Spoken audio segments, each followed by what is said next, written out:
This is my first video for +2 students. അക്കൗണ്ടിങ്ങിന്റെ first chapter ആയിട്ടുള്ള partnership form fundamentals ആണ് ഞാനിവിടെ എക്സ്പ്ലെയിൻ ചെയ്യാൻ പോകുന്നത്. അപ്പൊ ഈ പാർട്ണർഷിപ്പിനെ കുറിച്ച് പറയുന്നതിനേക്കാൾ മുന്നേ എന്തൊക്കെ കാര്യങ്ങളാണ് നമുക്ക് ഈ ഒരു ചാപ്റ്ററിലൂടെ നമുക്ക് മനസ്സിലാക്കാൻ സാധിക്കുക എന്നുള്ളതാണ് പറയണേ. അതിന് വിളിക്കുന്ന പേര് ലേണിംഗ് ഔട്ട്കംസ് ആണ്. State the meaning of the partners and features. First മനസ്സിലാക്കേണ്ട ഒന്ന്. Importance of partnership deed. Accounting treatment in the absence of partnership deed. Important accounting terms used in the partnership. Profit and loss appropriation account preparation. Fluctuating capital versus fixed capital account preparation. Adjustment for incorrect appropriation of the profit in the past. And guarantee of the profits. ഇത്രയും കാര്യങ്ങളാണ് ഈ ചാപ്റ്ററിലൂടെ നമ്മൾ പഠിക്കാൻ പോകുന്നത്. അപ്പോൾ ഈ പാർട്ണർഷിപ്പിന്റെ meaning പറയുന്നതിനേക്കാളും മുന്നേ just ഒന്ന് നമുക്ക് റീകോൾ ചെയ്യേണ്ട കുറച്ച് ടേംസ് ഉണ്ട്. അതാണ് സോൾ ട്രേഡർ എന്ന് പറയുന്നത്. നമ്മൾ 11th ഗ്രേഡിൽ പഠിച്ചിട്ടുണ്ടായിരിക്കും സോൾ ട്രേഡർ എങ്ങനെയാണ്, അതിന്റെ ഫൈനൽ അക്കൗണ്ട് പ്രിപ്പറേഷൻ എങ്ങനെയാണ്, ഇതൊക്കെ നമ്മൾ 11th ഗ്രേഡിൽ നമ്മൾ പഠിച്ചിട്ടുണ്ട്. ഇപ്പൊ സോൾ ട്രേഡർ എന്ന് പറയുമ്പോൾ ഒറ്റയ്ക്ക് ഒരാൾ നടത്തുന്ന ബിസിനസ്സിനെ വിളിക്കുന്ന പേരാണ് സോൾ ട്രേഡർ. അപ്പൊ അയാൾക്ക് എന്തായിരിക്കും, അയാളുടെ മെയിൻ ലക്ഷ്യം എന്ന് പറയുന്നത് ലാഭം തന്നെയായിരിക്കും. അയാൾക്ക് കിട്ടുന്ന ലാഭമായാലും നഷ്ടമായാലും അയാൾ തന്നെ അത് ബെയർ ചെയ്യണം എന്നുള്ളത് തന്നെയാണ് സോൾ ട്രേഡറിന്റെ ഒരു പ്രത്യേകത. അതിൽ നിന്നും വിട്ട് പാർട്ട്ണർഷിപ്പ് എന്താണെന്നുള്ളതാണ് നമ്മൾ ഈ ചാപ്റ്ററിലൂടെ പഠിക്കാൻ പോകുന്നത്. പാർട്ട്ണർഷിപ്പ് എങ്ങനെ ചെയ്യാം, അതിന്റെ ഫൈനൽ അക്കൗണ്ട് എങ്ങനെയാണ്, ഇങ്ങനെ കാര്യങ്ങളാണ് നമുക്ക് ഇതിലൂടെ നമ്മൾ മനസ്സിലാക്കാൻ പോകുന്നത്. അപ്പൊ ഇന്ത്യയിൽ എങ്ങനെയാണ് പാർട്ട്ണർഷിപ്പ് ആക്ടിനെ കുറിച്ച് പറയുന്നത്, അതിന്റെ സെക്ഷൻ എന്താണ്, അല്ലെങ്കിൽ അതിന്റെ ഡെഫിനിഷൻ എന്താണ്? ഓക്കെ, നമുക്ക് പാർട്ട്ണർഷിപ്പിന്റെ മീനിങ് അല്ലെങ്കിൽ ഡെഫിനിഷൻ എന്താണെന്ന് നോക്കാം. അപ്പൊ പാർട്ട്ണർഷിപ്പ് എന്ന് പറയുന്നത് ഇന്ത്യയിൽ നമ്മൾ പാർട്ട്ണർഷിപ്പിനെ കുറിച്ച് പറയുന്ന ഒരു ആക്ട് ഉണ്ട്. 1932 ആക്ട് ആണ്. സെക്ഷൻ 4 പ്രകാരമാണ് പാർട്ട്ണർഷിപ്പ് എന്നതിനെ കുറിച്ചിട്ട് അവർ വ്യക്തമായ ഒരു നിർവചനം തരുന്നത്. അപ്പൊ പാർട്ട്ണർഷിപ്പ് എന്ന് പറയുകയാണെങ്കിൽ റിലേഷൻഷിപ്പ് ആണ്. അതായത് നമ്മൾ പറഞ്ഞു സോൾ ട്രേഡർ ആണെങ്കിൽ അതിൽ ഒറ്റ വ്യക്തികളെ ഉണ്ടായിരിക്കുള്ളൂ. അപ്പൊ പാർട്ട്ണർഷിപ്പ് ആണെങ്കിൽ ആ ഒറ്റ വ്യക്തിയല്ല എന്ന് പറഞ്ഞു മിനിമം നമ്മൾ എന്ത് ചെയ്തിരിക്കണം, മോർ ദാൻ 1 പേഴ്സൺ ആണ് പാർട്ട്ണർഷിപ്പിൽ നിർബന്ധമായിട്ടും ഉണ്ടായിരിക്കേണ്ടത്. അങ്ങനെ ചേർന്ന് നടത്തുന്ന ബിസിനസ്സിനെയാണ് പാർട്ട്ണർഷിപ്പ് എന്ന് പറയുള്ളത്. അപ്പൊ മിനിമം 2 വ്യക്തികൾ വേണം. ആ വ്യക്തികൾ തമ്മിൽ എന്തുണ്ടായിരിക്കണം, ഒരു എഗ്രിമെന്റ് ഉണ്ടായിരിക്കണം. ആ എഗ്രിമെന്റിൽ എന്ത് പറഞ്ഞിട്ടുണ്ടായിരിക്കും, അവരെങ്ങനെയാണ് ലാഭങ്ങളും നഷ്ടങ്ങളും അവരെങ്ങനെയാണ് ഷെയർ ചെയ്യുക എന്നുള്ളത് പറഞ്ഞിട്ടുണ്ടായിരിക്കും. മാത്രമല്ല ഒരാൾ മറ്റുള്ളവർക്ക് വേണ്ടിയും അല്ലെങ്കിൽ എല്ലാവരും ഒരുമിച്ച് ചേർന്ന ബിസിനസ്സിനെ വിളിക്കുന്ന പേരാണ് പാർട്ട്ണർഷിപ്പ്. അതിന്റെ വ്യക്തമായ നിർവചനമാണ് partnership, Indian partnership act 1932 section 4 നമ്മളോട് പറഞ്ഞിരിക്കണേ. So the partnership is a relationship between the person who have agreed to share the profit and losses of the business carried on by all or any of them acting for all. ഇതാണ് പാർട്ട്ണർഷിപ്പിന്റെ definition Indian partnership act പ്രകാരം. അപ്പൊ ഈ partnership എന്താണെന്ന് നമ്മൾ മനസ്സിലാക്കി കഴിഞ്ഞു. Minimum 2 വ്യക്തികളാണ്. Partnership ഒരു ഗ്രൂപ്പായിട്ട് നടത്തുന്ന ഒരു സംഭവം എന്ന് പറഞ്ഞു. ഇനി ഈ പാർട്ട്ണർഷിപ്പിനെ കുറിച്ചിട്ട് പറയുമ്പോൾ എന്താണ് പാർട്ട്ണർ? ഒരു പാർട്ട്ണർഷിപ്പിൽ നമുക്ക് നിർബന്ധമായിട്ടും ഉണ്ടായിരിക്കേണ്ട വ്യക്തികളാണ് പാർട്ട്ണർ എന്ന് പറഞ്ഞു. ഞാനിതിന്റെ മിനിമം നമ്പറേ പറഞ്ഞിട്ടുള്ളൂ. മാക്സിമം നമ്പർ നമ്മൾ പറയും. എത്രയാണ് ഒരു മാക്സിമം നമ്പർ പാർട്ട്ണർഷിപ്പിലേക്ക് വേണ്ടതെന്ന് പറയാം. അതിനേക്കാളും മുന്നേ നമ്മൾ കുറച്ച് ടേംസ് മനസ്സിലാക്കേണ്ടതുണ്ട്. അപ്പോൾ ഇപ്പോൾ പാർട്ട്ണർഷിപ്പ് എന്ന് പറയുന്നത് ഒരുമിച്ച് ഒരാൾക്കാർ 2 പേര് 2ൽ കൂടുതൽ പേര് നടത്തുന്ന ബിസിനസ്സാണ് partnership. Okay, so the partners എന്ന് പറയുമ്പോൾ എന്താണ്? അപ്പൊ അതിൽ പാർട്ട്നേഴ്സ്, ഓണർമാരെ വിളിക്കുന്ന പേരാണ് എന്ത് പറയുന്നത്, പാർട്ട്നേഴ്സ് എന്ന് പറയുന്നത്. പാർട്ട്ണർഷിപ്പിന്റെ ഓണർമാരെ വിളിക്കുന്ന പേരെന്താണ്? മൊത്തത്തിൽ അവരെ വിളിക്കുന്ന പേരാണ് പാർട്ട്നേഴ്സ്. അപ്പോ ആ പാർട്ട്നേഴ്സ് എന്ന് പറയുന്നത് ആരാണോ ജോയിൻ ചെയ്യുന്നത് ആ പാർട്ട്ണർഷിപ്പിലേക്ക്, ആ വ്യക്തികളെ മുഴുവനും നമുക്ക് എന്ത് വിളിക്കാൻ പറ്റും, പാർട്ട്നേഴ്സ് എന്ന് വിളിക്കാം. അപ്പൊ ആ പാർട്ട്നേഴ്സ് മുഴുവനും എന്ത് തന്നെയാണ്, ആ പാർട്ട്ണർഷിപ്പിന്റെ ഓണേഴ്സ് തന്നെയാണ്. ഇൻഡിവിജ്വലി ഓരോ വ്യക്തികളെ നമ്മൾ പ്രത്യേകമായിട്ട് പറയുകയാണെങ്കിൽ അവരെ വിളിക്കുന്ന പേരാണ് partners. That is individually called partners ആണ്. പക്ഷെ എന്നാൽ ഗ്രൂപ്പായിട്ട് അവരെ മൊത്തം വിളിക്കുന്ന പേരെന്താണ്, ഒരു 5ഓ 10ഓ കുറെ പാർട്ട്ണർമാരുണ്ടെങ്കിൽ അവരെ വിളിക്കുന്ന പേരെന്താണ്, അവരെ കളക്റ്റീവ്ലി നമ്മൾ വിളിക്കുക പാർട്ട്ണർഷിപ്പ് ഫേം എന്നാണ്. അപ്പോൾ പാർട്ട്ണർ എന്താണ്, പാർട്ട്ണർഷിപ്പ് ഫേം എന്താണ്? പാർട്ട്ണർ എന്ന് പറയുകയാണെങ്കിൽ ആരാണോ പാർട്ട്ണർഷിപ്പിലേക്ക് ജോയിൻ ചെയ്യുന്നത് together and run the business as a partnership are called the partners ആണ്. പക്ഷേ ഇൻഡിവിജ്വലി മാത്രമേ അവരെ പാർട്ട്നേഴ്സ് എന്ന് വിളിക്കുകയുള്ളൂ. കളക്റ്റീവ്ലി നമ്മൾ വിളിക്കുന്ന പേരെന്താണ്, ഒരുമിച്ച് കൂട്ടമായി അവരെ പറയാൻ എന്താണ്, പാർട്ട്ണർഷിപ്പ് ഫേം എന്ന് തന്നെയാണ് പറയാം. അപ്പോൾ പാർട്ട്നേഴ്സ് എന്ന് പറയുന്നത് പാർട്ട്ണർഷിപ്പിന്റെ ഓണേഴ്സിനെ വിളിക്കുന്ന പേരാണ് പാർട്ട്നേഴ്സ്. ഇനി എന്താണ് അവർ നിർബന്ധമായിട്ടും അവരുടെ ഒരു ഫേമിന് നെയിം ഉണ്ടായിരിക്കും. അപ്പൊ പാർട്ണർഷിപ്പിനെ നമ്മൾ ഫേം എന്നാണ് പറയുക, പാർട്ണർഷിപ്പ് ഫേം എന്ന്. അപ്പൊ നിർബന്ധമായിട്ടും ആ നെയിം എന്തായിരിക്കും അവർക്ക്, അത് തീർച്ചയായിട്ടും അവിടെ ഉണ്ടായിരിക്കും. എന്തുകൊണ്ടാണെങ്കിൽ പാർട്ണർഷിപ്പ് ബിസിനസ് റൺ ചെയ്യണമെങ്കിൽ എന്ത് വേണം, അവർക്ക് ഒരു ആക്ടിവിറ്റീസ് അവർ ചെയ്യണമെന്നുണ്ടെങ്കിൽ അവർക്ക് നിർബന്ധമായിട്ടും അതിനൊരു പേരുണ്ടായിരിക്കണം. അതിനെ വിളിക്കുന്ന പേരാണ് ഫേംസിന്റെ നെയിം എന്ന് പറയുന്നത്. പാർട്ണർഷിപ്പ് ഫേമിന് നെയിം ഉണ്ടായിരിക്കും. ഇത്രയും കാര്യങ്ങളാണ് ഡെഫിനിഷൻ ഓഫ് പാർട്ണർഷിപ്പും പാർട്ട്നേഴ്സ് എന്താണെന്നുള്ളതും ഫേമിന്റെ നെയിം എന്താണെന്നുള്ളതും ഞാൻ പറഞ്ഞു. ഇനി എന്താണ് ഈ ഒരു പാർട്ട്ണർഷിപ്പ് ഫോം ചെയ്യുമ്പോൾ അവർക്ക് കിട്ടുന്ന എന്തിനു വേണ്ടിയിട്ടാണ് അവർ ചെയ്യുന്നത്? എന്തിനു വേണ്ടിയിട്ടായിരിക്കും പാർട്ട്ണർഷിപ്പ് ചെയ്യുന്നുണ്ടായിരിക്കുക? അവരുടെ മെയിൻ എയിം എന്ന് പറയുന്നത് ബിസിനസ് ആണ്. അപ്പൊ മെയിൻ മാക്സിമൈസേഷൻ ഓഫ് പ്രോഫിറ്റ് തന്നെയാണ് ഇവരുടെ ലക്ഷ്യം എന്ന് പറയുന്നത്. അപ്പൊ ഈ പാർട്ട്ണർഷിപ്പിൽ ഈ തുടങ്ങുന്നതിന് ശേഷം അവർക്ക് എന്തെങ്കിലും അഡ്വാൻറ്റേജസ് ഉണ്ടോ? എന്താണ് അതിന്റെ ഡിസ്അഡ്വാൻറ്റേജസ്? അതൊക്കെയാണ് ഞാൻ ജസ്റ്റ് ഇനി പറയാൻ പോകുന്നത്. ജസ്റ്റ് നമ്മളത് മനസ്സിലാക്കേണ്ട കാര്യങ്ങളാണ്. അഡ്വാൻറ്റേജസ് ഓഫ് പാർട്ട്ണർഷിപ്പ് എന്താ? ഇവിടെ നമ്മൾ പറഞ്ഞിട്ടുണ്ട്, പാർട്ട്ണർഷിപ്പ് ആണെങ്കിൽ ഒരു കൂട്ടം വ്യക്തികൾ ഉണ്ടായിരിക്കും. അപ്പോൾ നമുക്ക് എന്ത് കിട്ടുന്നു? ആക്സസ് ടു ഹൈ ക്യാപിറ്റൽ ആണ്. ക്യാപിറ്റൽ നിർബന്ധമായിട്ടും വേണം. ക്യാപിറ്റൽ ഇല്ലാണ്ട് നമുക്കൊരു ബിസിനസ് തുടങ്ങാനായിട്ട് സാധിക്കൂല. അപ്പൊ അങ്ങനെയാണെങ്കിൽ one of the first advantages of the partnership എന്ന് പറയുകയാണെങ്കിൽ ആക്സസ് ടു ഹൈ ക്യാപിറ്റൽ ആണ്. ഓരോരുത്തരും അതിലേക്ക് അവരുടെ കോൺട്രിബ്യൂഷൻ നൽകണം. അതിനെ വിളിക്കുന്ന പേരാണ് ക്യാപിറ്റൽ, നമുക്കറിയാം. അതുകൊണ്ട് തന്നെ ആക്സസ് ടു ഹൈ ക്യാപിറ്റൽ ആണ്. It is the first advantages of partnership എന്ന് പറയുന്നത്. ഇത് second advantages, the pool of knowledge and experience. പലരും പല വ്യക്തികളായിരിക്കും. പലർക്കും പല ഒരു വ്യക്തിയുടെ നോളജ് ആയിരിക്കില്ല മറ്റേ വ്യക്തിക്ക് ഉണ്ടായിരിക്കുക. അപ്പോൾ അവർ തന്നെ വ്യത്യാസമായിരിക്കും. അപ്പോൾ ഡിഫറെന്റ് ആയിട്ടുള്ള നോളജസ്, ഡിഫറെന്റ് ആയിട്ടുള്ള എക്സ്പീരിയൻസ് നമുക്ക് പാർട്ട്ണർഷിപ്പിൽ നമുക്ക് കൊണ്ടുവരാൻ സാധിക്കും. അതും അതിന്റെ ഒരു അഡ്വാൻറ്റേജസ് ആയിട്ട് തന്നെയാണ് പാർട്ട്ണർഷിപ്പിനെ കുറിച്ച് നമ്മളിവിടെ പറയുന്നത്. തേർഡ് മെയിൻ ഇമ്പോർട്ടൻറ്റ് തിങ് എന്ന് പറയുന്നത് ഷെയറിംഗ് റിസ്ക് ആൻഡ് റെസ്പോൺസിബിലിറ്റീസ് ആണ്. റിസ്ക് നമുക്ക് ഷെയർ ചെയ്യാൻ പറ്റും. അപ്പൊ ഒറ്റയ്ക്ക് നടത്തുന്ന ബിസിനസ് ആണെങ്കിൽ അയാളുടെ റിസ്ക് മുഴുവനും അയാൾ എന്ത് ചെയ്യേണ്ടി വരും? ഷെയർ ചെയ്യേണ്ടി വരും. പക്ഷേ പാർട്ട്ണർഷിപ്പ് ആണെങ്കിൽ, ഒന്നിൽ കൂടുതൽ പേര് നടത്തുന്ന ബിസിനസ് ആണെങ്കിൽ അതിൽ എത്ര പാർട്ട്ണർമാരുണ്ടോ അവർ തന്നെയായിരിക്കും ഇതിന്റെ എല്ലാ റിസ്കുകളും റെസ്പോൺസിബിലിറ്റികളും ഷെയർ ചെയ്യേണ്ടേ. അതാണ് ഈ 3 important advantages of the partnership ആണ്. അപ്പൊ ഞാൻ ഈ അഡ്വാൻറ്റേജസ് പറഞ്ഞു. അപ്പൊ എന്തായിരിക്കും ഡിസ്അഡ്വാൻറ്റേജസ് ഓഫ് ദ പാർട്ട്ണർഷിപ്പ്? അപ്പൊ ഈ പാർട്ട്ണർഷിപ്പ് തുടങ്ങുമ്പോൾ നമുക്ക് ലിമിറ്റേഷൻ ഉണ്ടായിരിക്കും. അതിനെ വിളിക്കുന്ന പേരാണല്ലോ ഡിസ്അഡ്വാൻറ്റേജസ്. അപ്പോൾ one of the first one, the slow decision making ആണ്. എന്താണ് ഈ സ്ലോ ഡിസിഷൻ മേക്കിംഗ് എന്ന് പറയാൻ കാരണം? ഒറ്റയ്ക്ക് തീരുമാനമെടുക്കാൻ സാധിക്കില്ല. അതുകൊണ്ട് തന്നെ എല്ലാവരുടെയും അഭിപ്രായങ്ങൾ അറിഞ്ഞതിന് ശേഷം മാത്രമേ പാർട്ട്ണർഷിപ്പിൽ തീരുമാനം നടത്താൻ പറ്റുള്ളൂ. അതുകൊണ്ട് തന്നെ അതിനെ വിളിക്കുന്ന പേരാണ് slow decision making. Second, partners is bound by the action of other partners ആണ്. അപ്പൊ എല്ലാവരുടെയും ആക്ഷൻസിന് എന്ത് ചെയ്തിരിക്കും? അവർ ഒരുമിച്ച് എന്തായിരിക്കും? അവർ ലൈബിൾ ആണ്. ഒരുമിച്ച് എന്തായാലും എന്താണ്, അതിന് ഒരുമിച്ച് നിന്നുകൊണ്ട് തന്നെയാണ് പ്രവർത്തിക്കേണ്ടത്. അപ്പൊ അതുകൊണ്ട് തന്നെ ഒരുമിച്ച് പ്രവർത്തിക്കണം. അതും തന്നെ ഇതിന്റെ ഒരു ഡിസ്അഡ്വാൻറ്റേജസ് തന്നെയാണ്. Profit R shared, that also the disadvantages of the partnership. Profit shared എന്താ വെച്ചാൽ നമുക്ക് കിട്ടുന്ന, ബിസിനസ്സിന് കിട്ടുന്ന മൊത്തം ലാഭം നമ്മൾ ഷെയർ ചെയ്യണം. എന്തുകൊണ്ടാണെങ്കിൽ അവിടെ എത്ര പാർട്ട്ണർമാരുണ്ടോ ആ പാർട്ട്ണർമാർക്ക് മുഴുവനും ലാഭം നമ്മൾ ഷെയർ ചെയ്ത് കൊടുക്കണം. അതും അതിന്റെ ഒരു ഡിസ്അഡ്വാൻറ്റേജസ് ആയിട്ട് തന്നെയാണ് നമ്മൾ കണക്കാക്കേണ്ടത്. ഇനി ലാസ്റ്റത്തെ വൺ ഓഫ് ദ ഇമ്പോർട്ടന്റ് ആയിട്ടുള്ള അൺലിമിറ്റഡ് ലയബിലിറ്റി എന്ന് പറയുന്നത്, ഒരു പാർട്ട്ണർഷിപ്പിന്റെ ബാധ്യത എന്ന് പറയുകയാണെങ്കിൽ അൺലിമിറ്റഡ് ആണ്.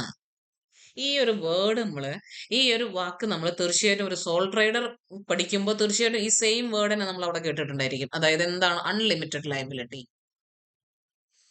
വ്യക്തമായി പറയുകയാണെങ്കിൽ private property will be attach for the pay off the business ഡെപ്റ്റ് ആണ്.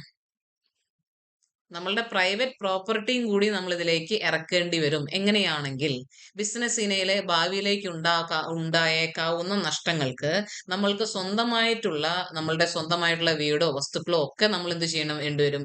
വിറ്റിട്ടാണെങ്കിലും ബിസിനസിന്റെ കടങ്ങൾ വീട്ടണം എന്നാണ് അൺലിമിറ്റഡ് ലയബിലിറ്റി എന്ന് പറയുന്നത്.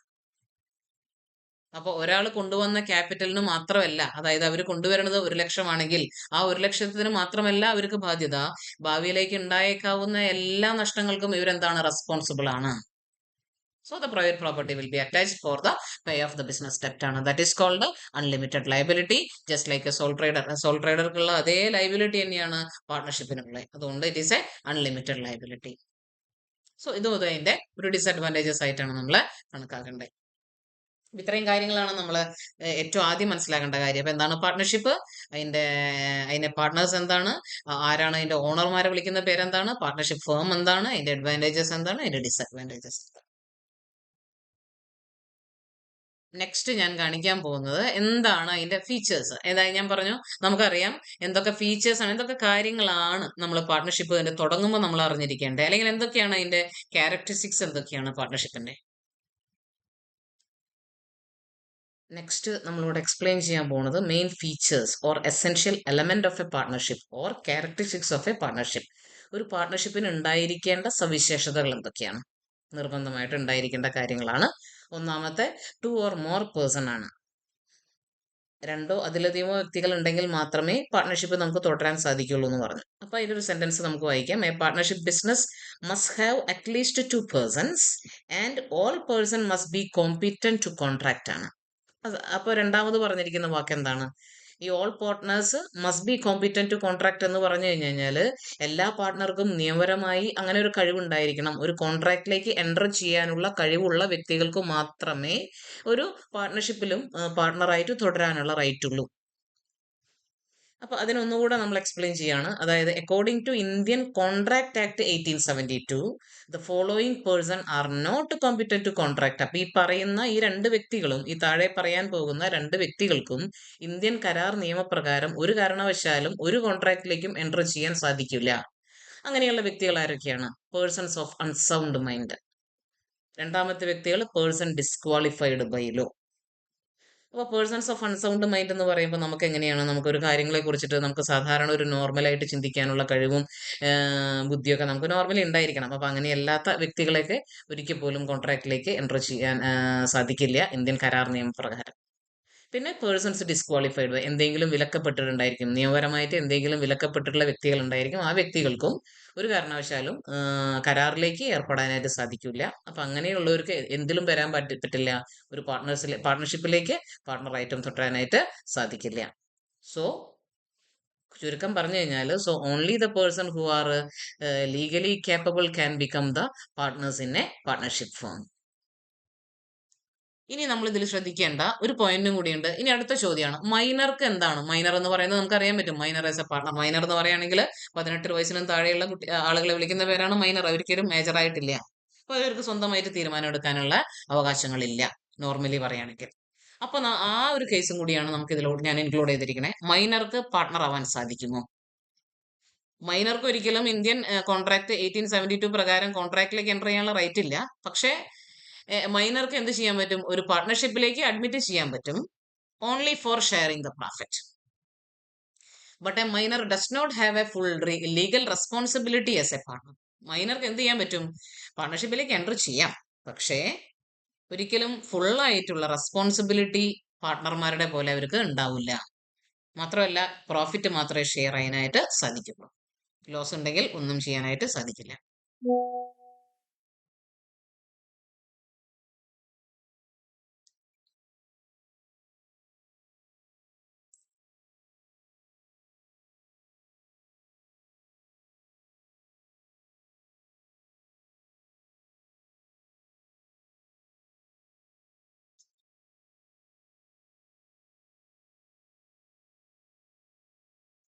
രണ്ടാമത്തെ പോയിന്റ് അപ്പൊ എന്താണ്? അപ്പൊ ഈ മൈനർ എന്നും മൈനർ ആയിട്ട് തന്നെ ഇരിക്കില്ല, മേജർ ആയിട്ടിരിക്കും.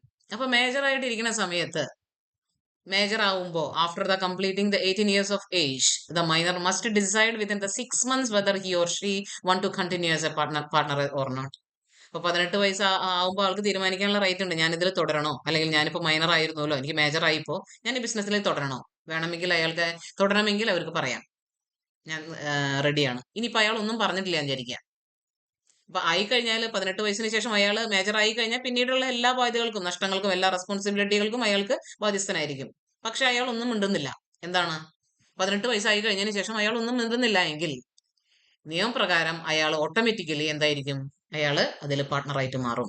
അപ്പൊ പിന്നീട് വരുന്ന എല്ലാ ലൈബിലിറ്റികളും അയാൾക്ക് ആസ് എ പാർട്ട്ണർ എന്ന നിലയിൽ അയാൾ അത് റെസ്പോൺസിബിലിറ്റി ഏറ്റെടുക്കേണ്ടി വരും, റിസ്ക് ഷെയർ ചെയ്യേണ്ടി വരും, പ്രോഫിറ്റും ഷെയർ ചെയ്യേണ്ടി വരും, എല്ലാം ലൈക്ക് മറ്റുള്ള പാർട്ട്ണർമാരുടെ പോലെ. ഇത്രയധികം കാര്യങ്ങളാണ് നമ്മൾ ഫസ്റ്റ് സെക്ഷൻ ആയിട്ടുള്ള 2 or more പേഴ്സണെ കുറിച്ച് പറയുമ്പോൾ നമ്മൾ ഇത്രയും കാര്യങ്ങൾ നമ്മൾ മനസ്സിലാക്കണം. ഇത്രയും കാര്യങ്ങളുണ്ട്. ആരൊക്കെയാണ് നമുക്ക് ഇതിലേക്ക് എൻ്റർ ചെയ്യാൻ പാടില്ലാത്ത, അല്ലെങ്കിൽ മൈനർ എന്ന് പറയുന്ന പാർട്ണർ എൻ്റർ ചെയ്യുമ്പോൾ എന്തൊക്കെ കാര്യങ്ങളാണ് നമ്മൾ ശ്രദ്ധിക്കേണ്ടത്? ഇത്രയും കാര്യങ്ങളാണ്.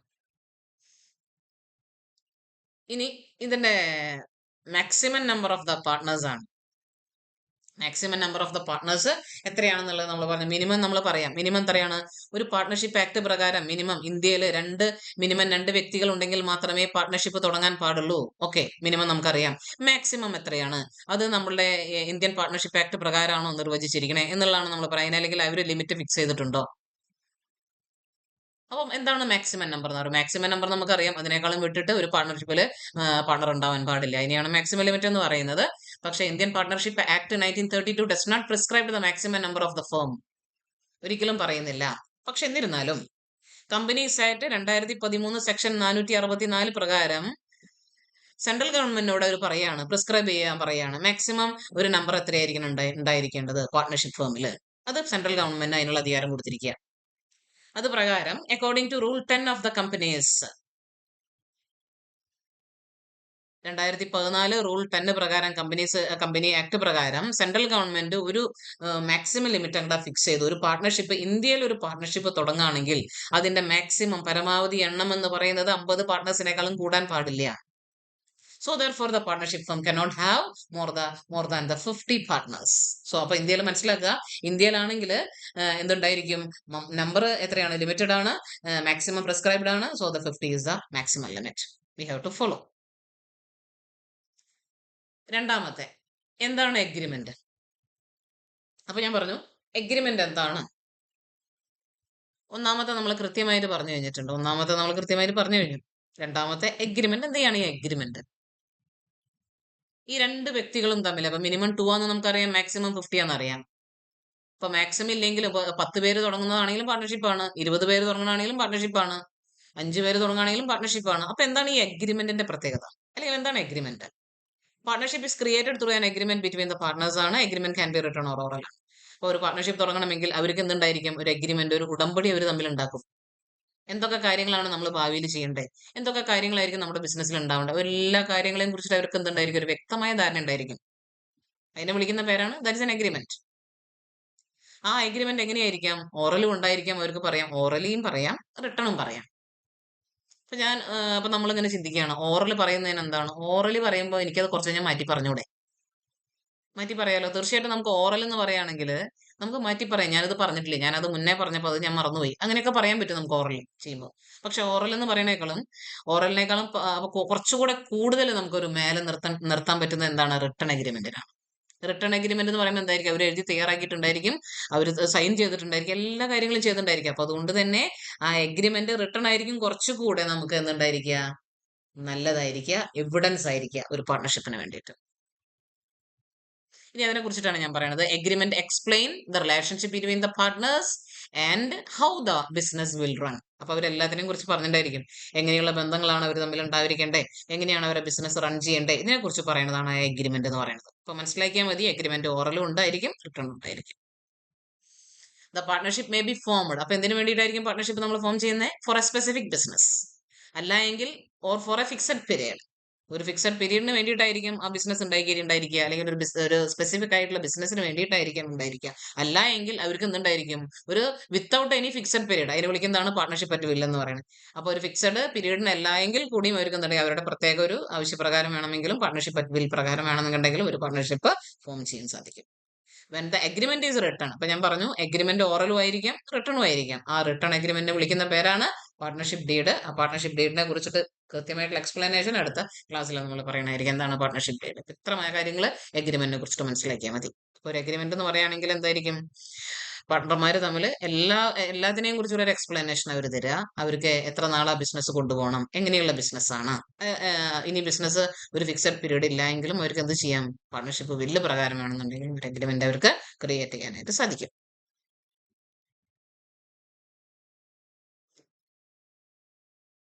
സോ ദ നെക്സ്റ്റ് പോയിന്റ് എന്ന് പറയുകയാണെങ്കിൽ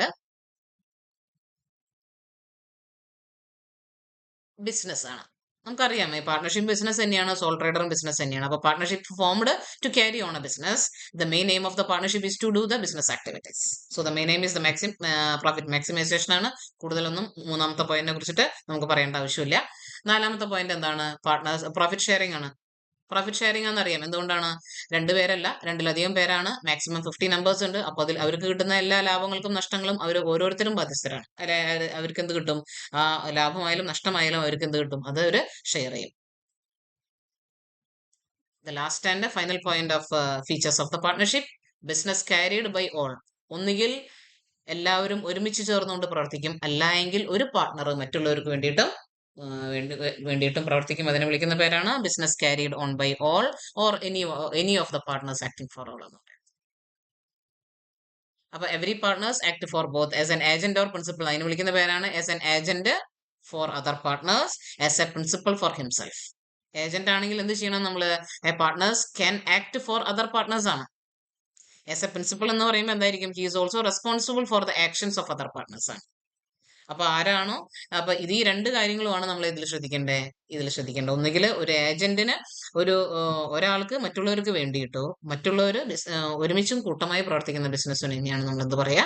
ഈ ലാസ്റ്റ് പോയിന്റ് നമ്മൾ പറയാ. ഇപ്പൊ ആസ് എ ഏജന്റും ആയിരിക്കും, ആസ് എ പ്രിൻസിപ്പൾ ആയിരിക്കും അറ്റേ സമയം. ഓക്കെ, എൻ്റെ ഈ ഫസ്റ്റ് വീഡിയോ നിങ്ങൾക്ക് ഇഷ്ടപ്പെട്ടു എന്ന് വിചാരിക്കുന്നു. കൃത്യമായിട്ട് കാര്യങ്ങൾ മനസ്സിലാക്കുക, നോട്ട് ചെയ്യുക. ഇനിയും എൻ്റെ വീഡിയോസ് കാണുന്നുണ്ടെങ്കിൽ ചാനൽ സബ്സ്ക്രൈബ് ചെയ്യാൻ മറക്കരുത്. ഞാൻ ഇനിയും നെക്സ്റ്റ് ആയിട്ടുള്ള എന്താണ് നെക്സ്റ്റ് നമ്മൾ ക്ലാസ്സിനെ കുറിച്ച് ഡീറ്റെയിൽ ആയിട്ട് പറയുന്നതായിരിക്കും അടുത്ത ക്ലാസ്സിൽ. Thank you for watching.